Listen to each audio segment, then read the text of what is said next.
Welcome back to the Royal Observatory in Greenwich, England, the center of world time, where we continue our countdown of the 100 most influential people of the past millennium.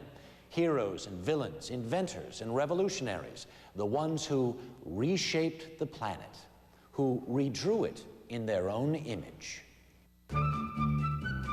Like number 62 on our list, Walt Disney, a man who brought a lot of happiness to a lot of hearts.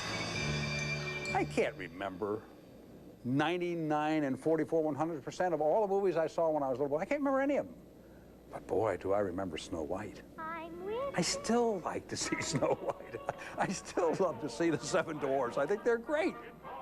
The young Disney dreamed of being a newspaper cartoonist, and in 1923, he and his brother opened a small animation studio. 5 years later, they introduced the world to Mickey Mouse, a little guy short on fingers, but long on heart.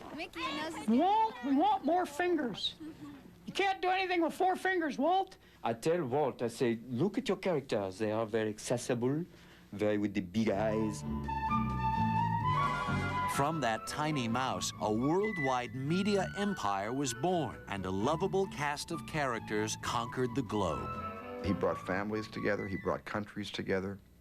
He basically broke through all the social and moral and political language barriers, and Walt Disney is as famous as Coca-Cola.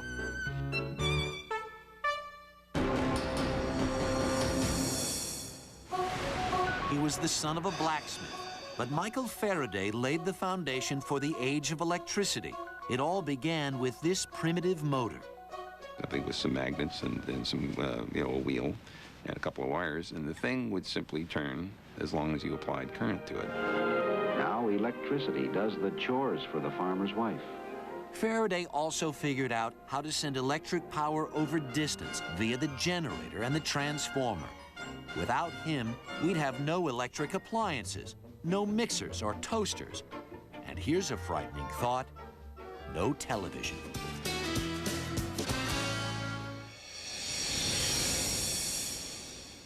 We face the future with confidence and with courage. We are American.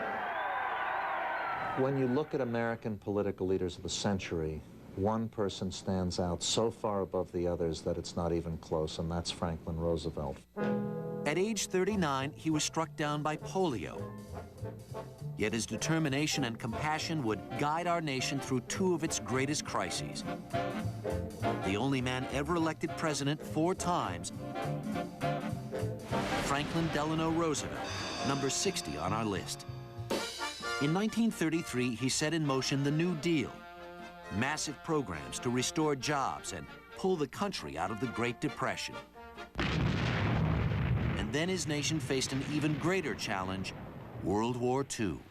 We are going to win this war, and we are going to win the peace that follows. Roosevelt led us through both the greatest war in history and the domestic crisis, and also left behind a legacy of ideas embodied in his greatest speeches, which live on to this day. Let me assert my firm belief that the only thing we have to fear is fear itself.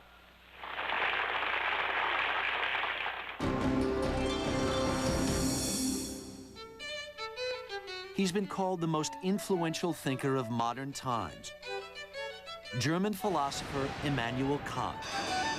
Kant believed that we all possess a sense of right and wrong, a moral framework that should guide our lives. He called it the categorical imperative. His theories influenced Karl Marx. Yet in practice, communist regimes were repressive, and many believe the very antithesis of Kant's philosophy.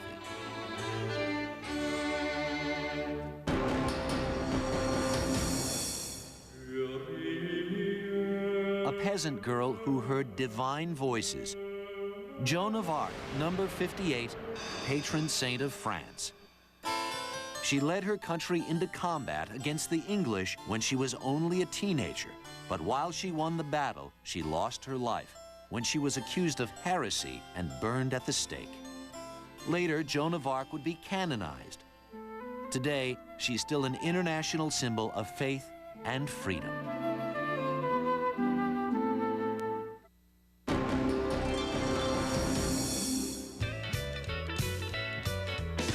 Another teenager who got the world all shook up is Elvis Presley, number 57, the king of rock and roll.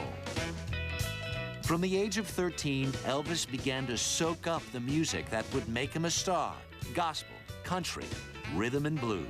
He was the guy who really brought black music into the white vocabulary. He was the first white boy who really could sing like a black man and was popular. Elvis was discovered while recording birthday songs for his mother.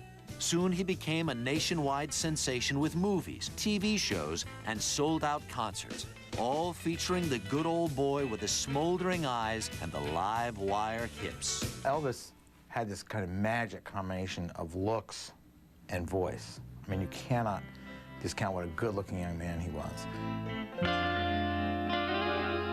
With his smile and his snarl, Elvis brought rock and roll into the mainstream and changed pop culture itself. I think I have on something tonight that's not quite correct for evening wear. Not quite formal? What's that, Elvis?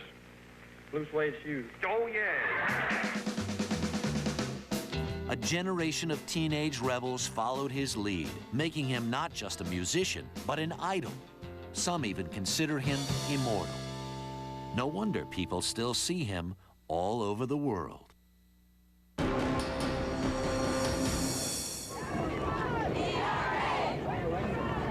History isn't made by a few people, it's made by a lot of people.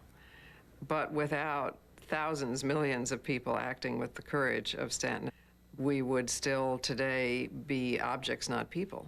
Elizabeth Cady Stanton was the first lady of American feminism, number 56 on our list. She made her mark organizing the first women's rights convention at Seneca Falls, New York in 1848, for which she wrote a rousing manifesto.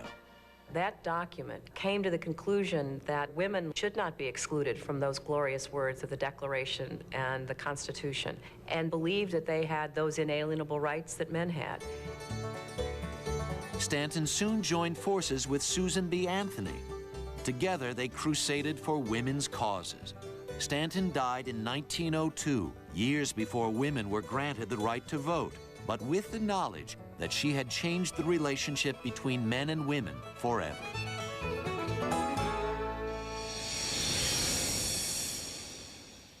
He set sail in 1519 looking for trade routes. What he found was a whole new world. This man, Portugal's Ferdinand Magellan.